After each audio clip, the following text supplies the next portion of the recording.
Hello everyone. सो ये particular series मैंने आप लोगों के लिए स्टार्ट की हुई है responsive web development using HTML CSS and JavaScript. अब तक इसके हमारे 2 लेक्चर्स रिकॉर्ड हम कर चुके हैं। पहला जिसमें मैंने आप लोगों को ये पूरी सीरीज़ क्या होने वाली है इसके बारे में बताया हुआ है, प्लस इसमें मैंने यहाँ पे आपसे बात की हुई थी कि अगर आपको ये पूरा सोर्स कोड इसका चाहिए, नोट्स चाहिए हैं, तो आपको बेसिकली ये रिस्पॉन्सिव वेब डेवलपमेंट का एक फॉर्म है जो आपको फिल करना होगा and then only you will be able to get the code. दूसरा जो लेक्चर हमने रिकॉर्ड किया हुआ था गाइज, इसके अंदर मैंने आपको एक प्रोजेक्ट सेटअप कैसे किया जाता है, प्लस इसमें हमने जो सेक्शन प्लान किया हुआ था उससे रिलेटेड HTML का स्ट्रक्चर हमने लिखा हुआ है। इसके बारे में देखो, जैसे मैंने यहाँ पे मैंने आपको बताया हुआ था कि यार ये मेरा एक सेक्शन है जिसके अंदर हम हीरो सेक्शन को प्लान करेंगे और इसके 2 डिवीजन बनेंगे जिसमें hero text box and hero image box. I hope यहाँ तक का आप लोगों ने लिखा होगा और आप लोगों ने इसको इम्प्लीमेंट करके देखा होगा, राइट। इसके अलावा आपने जैसा कि लास्ट सेक्शन में देखा था, मैंने आपको एक ये ग्लोबल स्टाइलिंग से रिलेटेड चीज़ भी बोली हुई थी कि यार ये ग्लोबल स्टाइलिंग का कोड हमने किस तरीके से लिखा हुआ है, प्लस मैंने आपको एक बॉक्स साइजिंग के ऊपर कुछ पढ़ने के लिए बोला हुआ था। आई होप आप लोगों ने वो सारी चीज़ें देखी होंगी। अगर नहीं देखी है तो प्लीज़ उसको देखो, तभी जाके आपको आगे की चीज़ें समझ में आएंगी गाइस, ठीक है। इसके अलावा यहाँ पे आप जैसे देख सकते हो कि यार ये नोट्स हैं जो मैं आपसे ऑलरेडी शेयर कर रहा हूँ। तो ये नोट्स आपको गूगल ड्राइव से आप इसको निकाल सकते हो और आप इसको आगे यूज़ कर सकते हो अपने रेफरेंस के लिए। तो ये 2 पर्टिकुलर चीज़ें हैं गाइज जो मैंने आपको ऑलरेडी बता दी हैं। प्लस इसके अलावा आज से जो भी वीडियोस रिकॉर्ड होंगे उन हर वीडियो के डिस्क्रिप्शन में आपको ये पर्टिकुलर फॉर्म का लिंक मिलेगा। तो प्लीज़ इसको भूलो मत, इसको भरो, then only you will be able to get the source code and notes of this particular complete series, ठीक है। चलो, so with this let us go ahead and try to understand कि यार हम लोग इसमें नेक्स्ट क्या पढ़ने वाले हैं। तो यहाँ तक का हम लोगों ने ऑलरेडी देख लिया था। अब गाइज हम लोगों को यहाँ से थोड़ा सा आगे चल के कुछ CSS के ऊपर काम करना पड़ेगा and what CSS you will be implementing. Let me just give you the idea about this particular thing. So एक काम करते हैं, हम लोग इसको थोड़ा सा और कम कर लेते हैं एंड मैं यहाँ पे ये चाहता हूँ कि यार मेरा जो ये कोड है ये भी आप यहीं के यहीं पर देखो, राइट, क्योंकि जो भी चेंजेस आने वाले हैं वो चेंजेस आपको यहाँ पे देखने को मिलेंगे।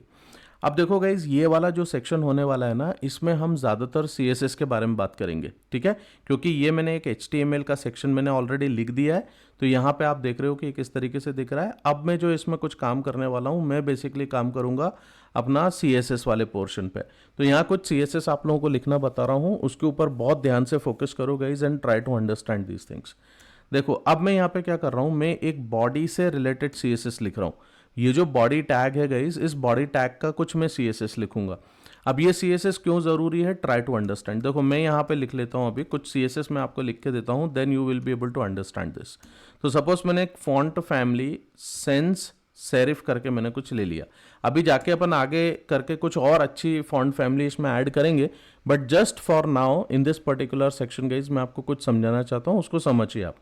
तो अगर मैंने यहाँ पे देखो फॉन्ट फैमिली सेंस सेरिफ लिया, मैंने ओके किया, यहाँ पे आप देखना, यहाँ पे आपका जो लिंक है, जो हेडिंग है, जो पैराग्राफ है, ये सारी चीज़ें एक साथ चेंज हो गई। मतलब ये जो फॉन्ट अप्लाई हुआ है गाइज वो इस पूरी चीज़ पे अप्लाई हो गया। देखना अभी और ध्यान से समझना। If in case if I write this particular thing, let से मैं कलर इसको देना चाहता हूँ, मैंने बोला कलर रेड कर देता हूँ, सेव करो। देखो यहाँ पे से आपका हर एक चीज का कलर जो है वो ये हो गया। कलर इसके ऊपर क्यों नहीं इंप्लीमेंट हुआ अभी, क्योंकि इस पे एक इंटरनल स्टाइलिंग लगी होती है लिंक पे, जिसकी वजह से इसका कलर अभी बाय डिफॉल्ट आपका ऐसा रहता है, राइट। बाकी आप देखोगे बाकी की हर एक चीज आपको चेंज होती हुई दिख रही है। बाय द वे इस पे फॉन्ट फैमिली ऐड हुआ है, डोंट थिंक अबाउट दिस कि यार सर इस पे नहीं हुआ क्या ऐड, इस पे हुआ है, बट एक्चुअली इसके अपनी खुद की एक स्टाइलिंग होती है। जो भी आपका एंकर टैग होता है ना, उस एंकर टैग की आपकी एक स्टाइलिंग रहती है और उसकी प्रायोरिटी ज़्यादा है, इस वजह से वो हमको दिख नहीं रहा है। So will talk about those things little letter, not in this particular case. But मैं इधर बॉडी के बारे में क्यों बात कर रहा हूँ, क्योंकि गाइस कुछ ऐसी CSS होती हैं थ्रू आउट दी एप्लीकेशन, क्योंकि आप बहुत सारे पेजेस बनाओगे, हर पेज में आपके पास में अलग अलग सेक्शंस बनेंगे, काफ़ी सारी चीज़ें होंगी। तो जैसे फॉन्ट से रिलेटेड जो भी CSS होती है ना, उसको अपन कॉमन CSS रखते हैं और उसको ऐड कहाँ किया जाता है, उसको अपन बॉडी सेक्शन में ऐड करते हैं। Now you might be thinking about कि क्या सर ये वाली CSS उठा के अपन ग्लोबल CSS में नहीं डाल सकते। नहीं गाइज, उसको वहां पे नहीं डालना चाहिए। ग्लोबल के अंदर जनरली ये नॉर्मलाइजेशन से रिलेटेड CSS जाती है, ठीक है, और ये नॉर्मलाइजेशन का फॉर्म नहीं है, नॉर्मलाइजेशन से रिलेटेड सीएसएस ये मेरा पोर्शन है, ठीक है। सो आई होप आपको ये समझ में आया होगा। अब देखो इसमें कुछ और सीएसएस में लिखता हूं, एक मैं लाइन हाइट लगा लेता हूं। लाइन हाइट का मतलब ये होता है कि ये जो पैराग्राफ आप देख रहे हो या जो आप मल्टीपल ऐसे देखते हो कि यार ये जो पैराग्राफ लिखा हुआ है, इस पैराग्राफ के बीच में अपन लोग कितने का हाइट देना चाहते हैं। तो लेट्स से फॉर एग्जांपल अगर मैं यहाँ पे ऐसा 10 लिख देता हूँ, देखो लाइन हाइट का मतलब क्या हो जाएगा, कितना हाइट ऐड हो जाएगा। ये देखो अब आपका ऊपर और नीचे दोनों तरफ इसने लाइन हाइट ऐड कर दिया है 10 पिक्सल का। अभी हम इतना तो नहीं करते हैं बेसिकली जनरली, तो इसको 1 दे देता हूं। तो अभी अगर आप यहां पे ध्यान से देखोगे ना, तो आपको 1 पिक्सल का एक लाइन हाइट इन सबके बीच में दिखता है।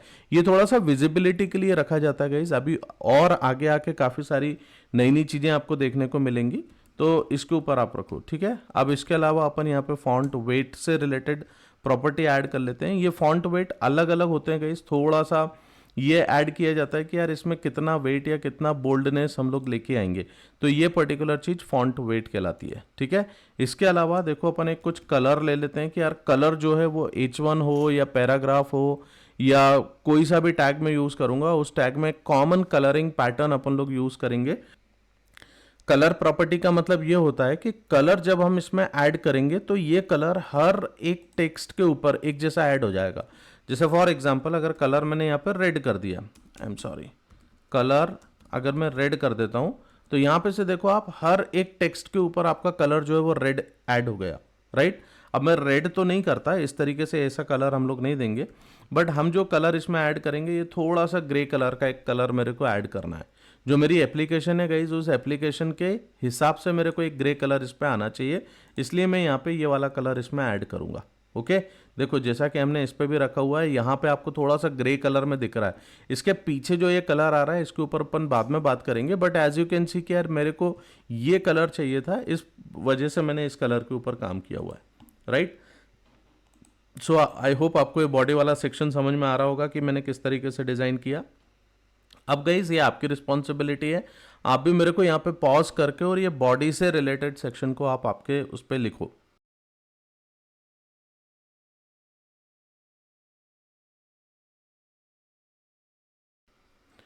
आई होप आप लोगों ने पॉज किया होगा और इसको लिखा होगा, राइट। चलो नेक्स्ट अपन देखते हैं कि मैं HTML जो है, मतलब ये जो HTML टैग है गाइज, इसकी भी कुछ CSS लिख दी जाती है। तो यहाँ पे से हम लोग HTML टैग ले लेते हैं और देखो HTML पे किस तरीके की CSS होगी वो मैं आपको बताता हूँ, ठीक है। तो यहाँ पे देखो मैं क्या कर रहा हूँ, मैं यहाँ पे एक फॉन्ट साइज में मेंशन करना चाहता हूँ। अब फॉन्ट साइज जो मैं करूँगा ना, मैं यहाँ पे कुछ इस तरीके से कर रहा हूँ, ट्राई टू अंडरस्टैंड, 62.5, ओके। अब ये जो 62.5% मैंने करा, ये मैं क्यों कर रहा हूं, क्योंकि जब आप एक रिस्पॉन्सिव एप्लीकेशन बनाते हो ना, तो रिस्पॉन्सिव एप्लीकेशन के केस में आप बेसिकली यहाँ पे कुछ एक साइज, ग्लोबल साइज कुछ मेंशन करते हो। अब मैंने इसमें 62.5 क्यों मेंशन करा, इसका क्या मतलब होता है, इसको समझने के लिए देखो मैं आपको कुछ चीजें समझाता हूँ। जैसे फॉर एग्जाम्पल, अच्छा पहले इसको समझाने के पहले एक चीज समझना है यहाँ पे। देखो मैं 62.5 लिखूं या मैं ये लिख दूं, इसका एक ही मतलब होगा, ठीक है। एक चीज मैं आपको बताता हूं, 1 second, late me just keep it like this and let me add font size. Font size जो मैं रखूंगा गाइज यहाँ पे, लेट से फॉर एग्जांपल मैं इसको रख लेता हूँ 0.625 रैम, ठीक है, 625 रैम। अगर मैं ऐसा रखता हूं तब भी देखो ये वैसा का वैसा ही है, कोई इसमें चेंज नहीं आया। अब ये पर्टिकुलर चीज आप ऐसे कर लो या ऐसे कर लो, इसका एक मतलब है। अब यहां पे मैं आपको कुछ चीजें समझा देता हूं, try to understand this particular thing what I am talking about, okay. This is very very important concept. अब यहां पे मैं इसको इस तरीके से लिख के रख देता हूं। देखिए आप यहां पे क्या होता है कि जो भी आपकी एप्लीकेशन बनती है गाइस, इस एप्लीकेशन पे एक बाय डिफॉल्ट एक पिक्सल साइज सेट होता है। इसका मतलब ये है कि अगर मैं यहाँ पे ये चीज लिख रहा हूं, देखो मैं इसको यहाँ पे आपको ऐड करके दिखाता हूं। सपोज मैंने बोला font size is equal to 16 pixel, ठीक है। अगर मैंने 16 पिक्सल करा तो देखो ये 16 पिक्सल पे कैसा दिख रहा है, और इसी को अगर मैं ये बोलता हूं कि यार 1 रैम, तब भी देखो आपको कोई चेंज नहीं आया। इसका मतलब ये है कि 1 रैम जो होता है, 1 रैम जो होता है guys, it is equal to 16 pixel. Are you getting my point? अगर मैं 1 रैम लिख रहा हूं, इसका मतलब ये है कि ये 16 पिक्सल है। अब अगर मैंने यहां पे ये चीज लिखी 0.625 रैम, इसका मतलब क्या हो जाएगा? मैं ये चाहता हूं कि यार मैं अपने एप्लीकेशन का जो फॉन्ट साइज है वो मैं 16 पे कैलकुलेट ना करूं, वो मेरे को 10 के रिस्पेक्ट में कैलकुलेट करना है। तो देखिए, अगर मैं 10 मान के चलूं अपनी इसको, तो मैं अगर 10 पिक्सल बोल रहा हूं और इसको मैं डिवाइड करता हूं 16 पिक्सल से, तो इसका आंसर क्या आएगा आपको मालूम है? इसका आएगा 0.625। ये हो गया रैम में conversion. Are you getting my point? This is what I was writing over here कि फॉन्ट साइज अगर मैं ये लिखता हूं, फॉन्ट साइज इज 0.625, यहां पे मैंने रैम लिख दिया, इसका मतलब ये पर्टिकुलर चीज हो गई, राइट? अब इसी चीज को अगर मेरे को परसेंटेज वाइज निकालना है, तो देखो परसेंटेज वाइज कैसे निकलेगा, आप इसको यही बोल सकते हो ना, 62.5%। Are you getting? This is what I was writing this particular thing. अब अपन इसको परसेंटेज में क्यों ले जा रहे थे? क्योंकि जब आपकी एप्लीकेशन को आप एक अलग डिवाइस पे देखोगे गाइस, ये उस पर्टिकुलर डिवाइस के अकॉर्डिंग 62.5% में आपका पूरा फॉन्ट साइज दिखाएगा। दैट वॉज द रीजन हम इस चीज को इस तरीके से कैलकुलेट करते हैं। तो आप देखो कितना इंटरेस्टिंग सी चीज थी, but this is very very important concept guys, ठीक है? तो मैंने यहां पे से क्या करा, मैं यहां पे रैम नहीं लिखूंगा, मैं यहां पे इसको सिंपल बता दूंगा 62.5% में भाई मेरे को ये चाहिए। अब इससे होगा क्या कि जब आप आगे कोई भी फॉन्ट साइज कहीं पर भी यूज करोगे तो वो इस रिस्पेक्ट में आपकी चीज चलेगी। Are you getting? So again देखो, it is a very good concept guys what I am talking about. तो मैंने अभी HTML के ऊपर जो मेरा टैग है, मेन टैग है, उसमें मैंने फॉन्ट साइज सब पे एक जैसा कर दिया। यहाँ पे देखो, अब आप लोग थोड़ा सा कंफ्यूज इस चीज में हो गए कि सर H1 वाला तो नहीं हुआ मेरा इस पर्टिकुलर साइज में। अरे भाई वो थोड़ी ना होगा, ट्राई टू अंडरस्टैंड। H1 का अपना खुद का एक स्टाइल होता है, राइट? उसका अपना खुद का एक फॉन्ट साइज होता है। बट अभी आप अगर H1 को भी ध्यान से देखोगे तो वो 62.5% ऑफ दैट पर्टिकुलर साइज, वो ऐसा कन्वर्शन हो गया है इसका, राइट? सो इस चीज को भी गाइज आप लोग लिखो, you can pause me here itself and you can write this particular thing. Now from this हम लोग एक अगली चीज पे काम करेंगे। So just pause me here itself and right this much code quickly.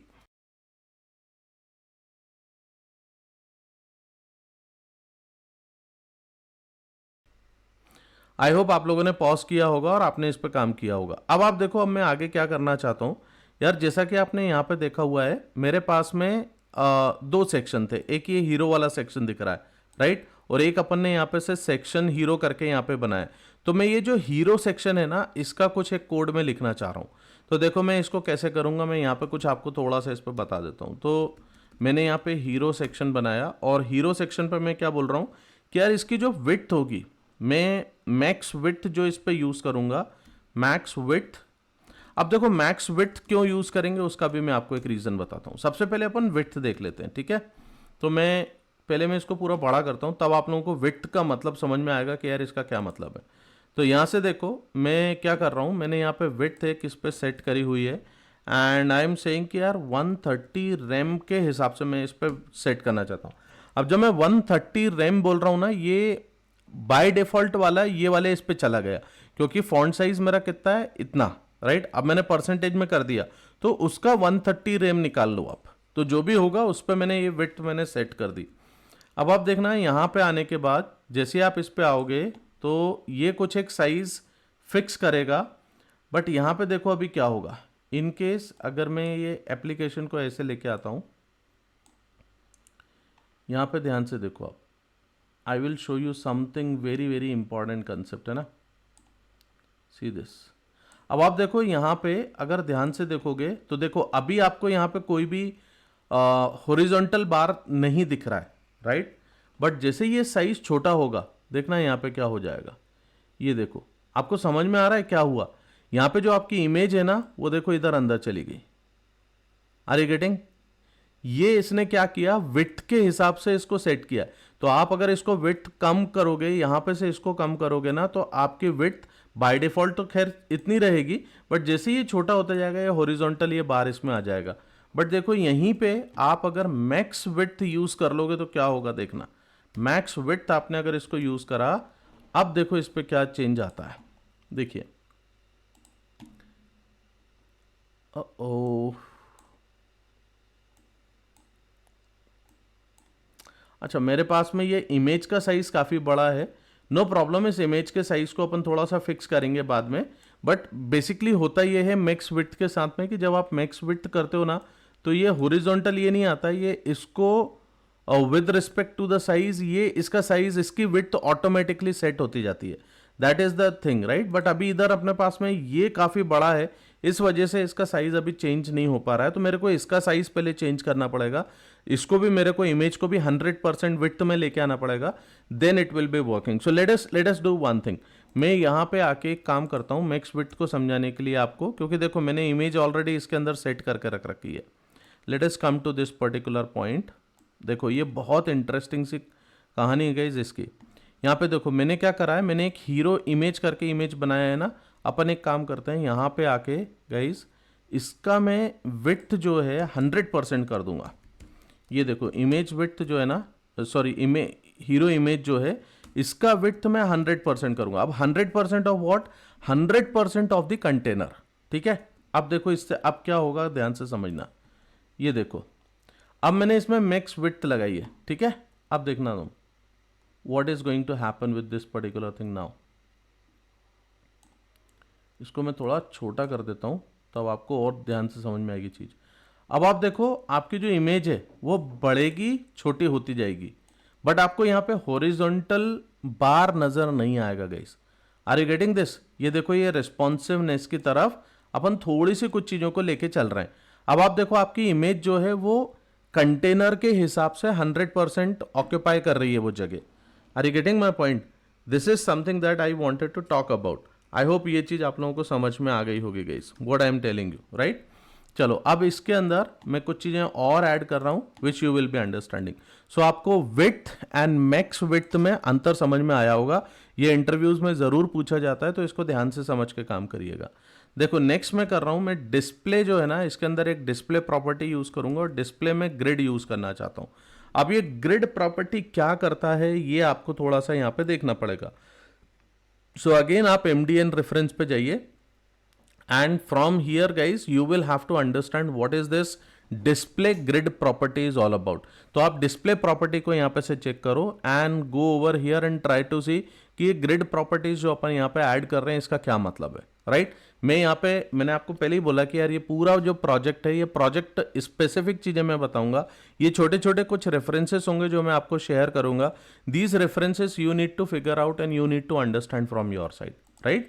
पर देखो यहाँ पे मैं एक डिस्प्ले ग्रिड प्रॉपर्टी यूज कर रहा हूँ एंड डिस्प्ले ग्रिड यूज करने के बाद मैंने यहाँ पे से इसको क्या बोला, मैं आपको थोड़ा सा एक बेसिक अंडरस्टैंडिंग बता देता हूँ। जब हम इसको ग्रिड प्रॉपर्टी यूज करते हैं तो ये पूरी की पूरी पूरा पेज जो है ना वो मेरा एक ग्रिड के फॉर्मेट में बन जाता है और मैं ये बता सकता हूँ कि इसमें मैं कितने फ्रैक्शंस बनाना चाहता हूँ राइट।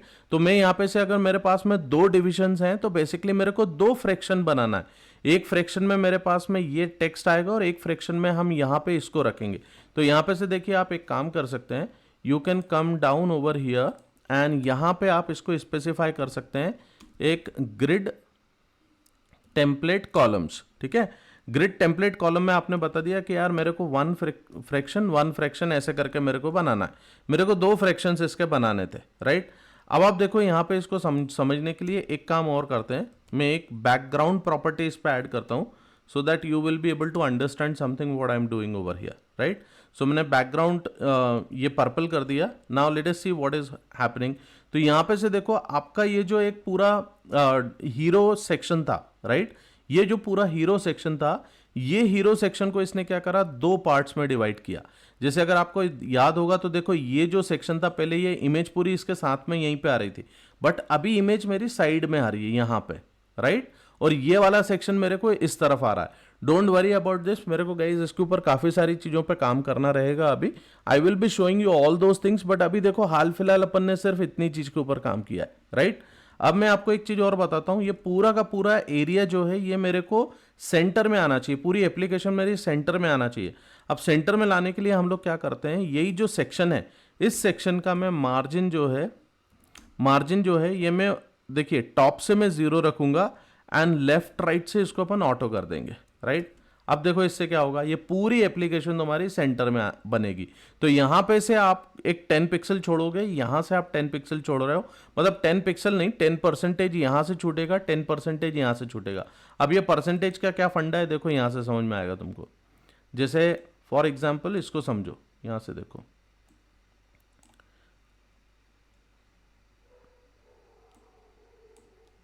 यहां से देखना आप, ठीक है। ये आपकी एप्लीकेशन के हिसाब से चेंज होता रहता है। तो अभी आप देखो ये जो व्हाइट एरिया है ना, ये लेफ्ट एंड राइट में देखना आपको कम होता हुआ दिखेगा, ये देखो आप, आर यू गेटिंग, ये देखिए। तो ये बराबर बराबर एरिया यहाँ पे से दोनों तरफ से ये छोड़ता है, बट जैसे ही अपन मैक्स विड्थ पे जाते हैं तो ये विड्थ पूरा ऑक्यूपाई करेगा। उसको भी अभी अपन आगे चल के बहुत इसको गाइस सेट करेंगे, काफ़ी सारी चीज़ें इस प्रोजेक्ट के अंदर तुम सीखोगे, but at least you will be getting the idea कि यार इसको सेंटर में दिखाने के लिए हम लोग, काफ़ी सारी एप्लीकेशंस होती हैं यार सेंटर में दिखती हैं, उसको किस तरीके से बनाया जाता है। देखो I have given you one idea, ठीक है।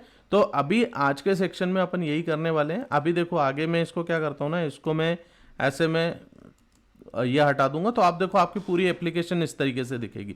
बट अगर मैं पहले से इसको ऐसा दिखाता without you know that background colour, तो आपको ये समझ में नहीं आता कि यार मेरी एप्लीकेशन कितनी सेंटर में आई है। आप यहां से इमेजिन नहीं कर पाते इस चीज को, right. So this is something that we have done this particular thing. तो आज के सेक्शन में अपन सिर्फ इतने ही रखते हैं, वीडियो थोड़ा छोटा रखेंगे, ज्यादा बड़ा नहीं करेंगे, बट काफी सारी चीजें आपके सीखने के लिए गाइस, धीरे धीरे सीखते हुए चलो। एंड मैं धीरे धीरे आपको इस पर्टिकुलर चीज के ऊपर काफी सारी चीजें बताने वाला हूं। So just keep enjoying and keep learning. And ये मैंने आपको एक डिस्प्ले वाली प्रॉपर्टी के बारे में बताया हुआ है, तो इसको आप जरूर पढ़ना। हालांकि मैंने आपको एक शॉर्ट में बता दिया था what exactly it is, but ये लेआउटिंग के लिए हम लोग इसका यूज करते हैं एंड ये आपको पढ़ना चाहिए। ये सारे रेफरेंसेस कहीं पर आप रख लो सेव करके, which is going to definitely be useful later on in your learning and all these things. तो इसको कहीं पर भी रख लेना। और अगर वीडियोस यार अच्छे लग रहे हैं तो प्लीज़ इसको सब्सक्राइब करो चैनल को, दूसरों के साथ ये वीडियो शेयर करो और वीडियो को लाइक किया करो यार। हर एक वीडियो पे मेरा लाइक एम जो है वो 1000 का है, but you guys are not helping me out to get that particular thing यार।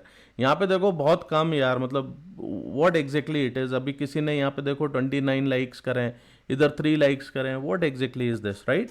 तो थोड़ा सा ग्रो करो यार चीज़ों को। If you guys are not with me, how can I help you out in over here? Okay, chalo, all the very best, keep learning, and we'll be meeting in the next section. Bye bye.